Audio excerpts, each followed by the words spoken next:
दोस्तों, Indian economic freedom started July 2017 when BJP government start GST. Digitization and introduction of GST. GST has been passed. This is expected to be implemented in 2017. और आज GST एक प्रकार से सभी राज्यों के उन मोतियों को एक धागे में परोने का और आर्थिक व्यवस्था के अंदर एक सुचारू व्यवस्था लाने का एक अहम प्रयास है.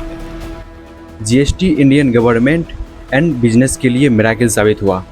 ये देखो, आफ्टर लॉन्चिंग जीएसटी गवर्नमेंट की टैक्स कलेक्शन किस तरह से बढ़ी है और ये जीएसटी बिजनेस के कॉम्प्लेक्स टैक्स सिस्टम को भी इजी सिस्टम बना दिया. 1 अप्रैल 2017 से जीएसटी लागू होना तय है. दरअसल कैबिनेट ने जीएसटी इंफ्रा के लिए मंजूर किए हैं 2256 करोड़ रुपए के और प्रोजेक्ट सक्षम के तहत ये तैयार होगा जीएसटी का आईटी प्लेटफॉर्म.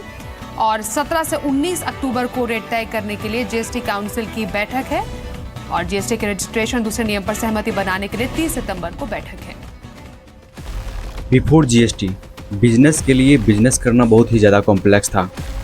बिजनेसमैन को बिजनेस के प्रॉब्लम से ज़्यादा टैक्स की प्रॉब्लम रहती थी, क्योंकि उस टाइम की टैक्स सिस्टम इतना ज़्यादा कन्फ्यूजिंग थी कि कंज्यूमर को ये तक पता नहीं होता था कि उस पर किन किन चीज़ों का टैक्स लग रहा है. और उस टाइम कंज्यूमर को ये भी नहीं बताया जाता था कि उस पर किन किन चीज़ों का टैक्स लग रहा है. उस टाइम की इनवॉइस पे एमआरपी रहता था और ऑल टाइप ऑफ जीएसटी रहता था. और इस चीज़ के लिए रिटेलर की कोई गलती नहीं थी, क्योंकि उस टाइम का टैक्स सिस्टम ही कुछ इस तरह से था. उस टाइम का टैक्स सिस्टम एक कैस्केडिंग इफेक्ट की तरह काम करता था, यानी कि टैक्स ऑन टैक्स, यानी कि एक ही प्रोडक्ट पे अलग अलग तरह के टैक्सेस लगते थे, जिससे वो प्रोडक्ट महंगा हो जाता था और इसकी भरपाई कंज्यूमर करता था. तो चलो इस चीज़ को ईजी एंड एग्जाम्पल के साथ समझते हैं. किसी भी प्रोडक्ट को कंज्यूमर तक पहुंचने में उसे 4 फेजेस से होकर गुजरना पड़ता है, तब जाकर वो प्रोडक्ट किसी कंज्यूमर के पास पहुंचता है.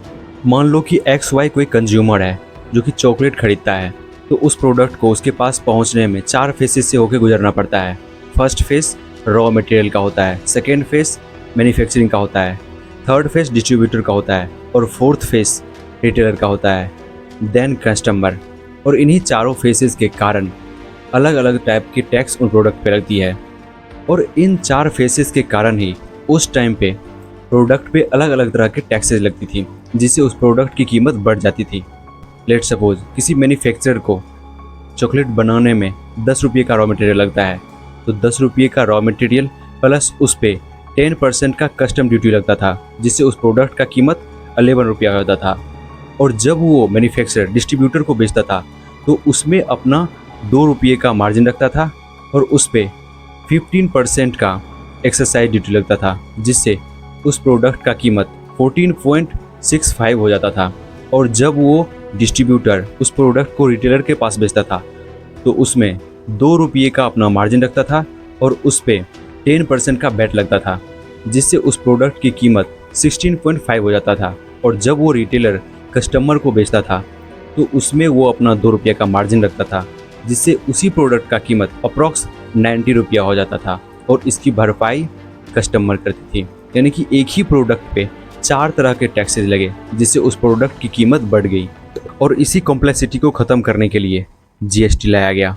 उसमें टैक्स को 4 कैटेगरी में बांटा गया, 5%, 12%, 18% एंड 28%. और इन टैक्स को प्रोडक्ट के कैटेगरी के हिसाब से लागू करना चालू किया.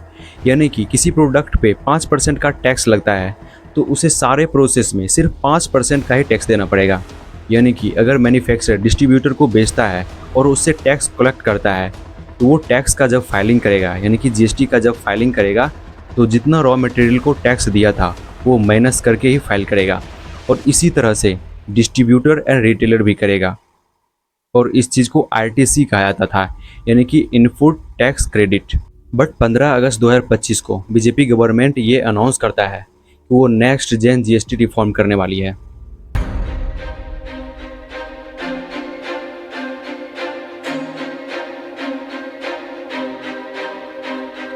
We've reduced the slabs. There shall be only 2 slabs. All this will be effective 22nd September 2025. Move, the government unveiling sweeping reforms to the goods and services tax structure. Yes. दोस्तों, next gen GST reform करने का main मकसद था जनता को relief देना, यानी कि जनता के ऊपर जो टैक्स का बर्डन है उसे कम करना, जिससे उसके पास मनी लिक्विडिटी बढ़े, यानी कि सेविंग बढ़े, जिससे उसकी लिविंग ऑफ स्टैंडर्ड अच्छी हो। तो चलो इस चीज़ को डिटेल में समझते हैं कि नेक्स्ट जेन जीएसटी रिफॉर्म क्यों किया गया, इस रिफॉर्म से जनता को कहां और कैसे कैसे रिलीफ मिलने वाली है, और जब जीएसटी रिफॉर्म करके जनता को रिलीफ देना ही था तो ये पहले क्यों नहीं किया गया, 8 साल बाद ही क्यों? क्या इसके पीछे कोई पॉलिटिकल एजेंडा तो नहीं है? और इस रिफॉर्म से जो बेनिफिट होने वाली है क्या वो जनता तक पहुंचेगी या फिर बिजनेस में ही उसे यूज कर लेगी? इन सारे सवालों का एक्सप्लेनेशन जानेंगे इस एपिसोड में। दोस्तों, किसी भी गुड्स एंड सर्विस को लेके कंज्यूमर का 3 मोटिव्स होता है, नीड, वांट एंड डिजायर। इन्हीं तीनों प्रोस्पेक्टिव से हम ये देखेंगे कि नेक्स्ट जेन जीएसटी जनता को किस तरह से रिलीफ दे सकती है। अगर बेसिक फूड आइटम की बात करें तो पहले के स्लैब में 5% का टैक्स था, बट अब इसे नील कर दिया गया है, यानी कि बेसिक फूड आइटम पे अब 0% का टैक्स लगेगा। और वहीं प्रोसीड एंड पैकेज्ड वाली फूड पे 5% का टैक्स है। और अगर क्लॉथ की बात करें तो पहले वाले स्लैब में 2500 से नीचे वाले प्रोडक्ट पे 5% और 12% लगती थी, बट अब इसे फ्लैट कर दिया गया है, यानी कि अगर आप 2500 से नीचे के प्रोडक्ट खरीदते हो तो उस पर आपको 5% के टैक्स लगेंगे, अप टू 2500 उस पर आपको 18% की टैक्स लगेगी। वहीं अगर कंस्ट्रक्शन सेगमेंट की बात करें तो पहले वाले स्लैब में सीमेंट पे 28% का टैक्स लगता था, बट अब इसे 18% कर दिया गया है। और बाकी मटेरियल जैसे कि ब्रिक्स, सैंड, रॉड, इन पे पहले वाले स्लैब में 12% की थी, बट अब इसे 5% कर दिया गया है। और अगर सिक्योरिटी की बात करें तो पहले वाले स्लैब में जितने भी टाइप के इंश्योरेंस थे उस पे 18% के टैक्स लगते थे, बट जेन जीएसटी रिफॉर्म में सभी प्रकार के इंश्योरेंस पे नील जीएसटी लगता है, यानी कि अब आप जब इंश्योरेंस खरीदोगे तो उस पर आपको 0% का टैक्स लगेगा। वहीं मेडिकल सेगमेंट की बात करें तो life saving and diagnostic kit पे पहले 12% की टैक्स लगती थी, बट अब इसे नील कर दिया गया है, यानी कि 0% टैक्स कर दिया गया है। और कुछ मेडिसिन जैसे आयुर्वेद, होम्योपैथी, इस पे पहले 12% थी, बट अब इसे 5% कर दिया गया है। अगर कंज्यूमर की वांट्स के मोटिव को देखें तो पहले हाउस होल्ड आइटम पे जैसे कि टीवी, फ्रिज, जितने भी इलेक्ट्रॉनिक आइटम्स थे उस पर पहले 28% की टैक्स लगती थी, बट अब इस पर 18% की टैक्स लग रही है। और लाइफ स्टाइल वाले प्रोडक्ट में पहले 18% की टैक्स लगती थी, बट अब इस पर 5% की टैक्स लग रही है। और जो भी 2 व्हीलर और स्मॉल कार है उस पर पहले 28% की टैक्स लगती थी, बट अब उस पर 18% की टैक्स लग रही है। और एंटरटेनमेंट एंड टेक्नोलॉजी में पहले 12% और 18% की स्लैब थी, बट अब इसे 5% और 18% कर दिया गया है। और ट्रेवल एंड रूम सेगमेंट में चारों तरह के टैक्स लगते थे, 5%, 12%, 18%, 28%, ये चारों तरह के टैक्सेस पहले लगते थे, बट अब इसे फ्लैट कर दिया गया है, यानी कि 7500 से नीचे वाले में आपको 5% लगेगी, अप टू 7500 आपको 18% लगेगी। और अगर ह्यूमन के डिजायर के मोटिव को देखें तो पहले लग्जरी व्हीकल पे 28% प्लस सेस का टैक्स लगता था, बट अब इसे फ्लैट करके 14% कर दिया गया है, यानी कि प्रीशियस आइटम एंड टबैको वाले चीज़ों पे 14% की टैक्स लगेगी। यानी कि नया जो स्लैब बना है उसमें ह्यूमन के नीड पे 0% से 5% तक रखा गया है, और वांट्स पे 5% से 18% रखा गया है, और डिजायर पे 14% का टैक्स स्लैब बनाया गया है। और ये स्लैब 22 सेप को लागू होने वाली है।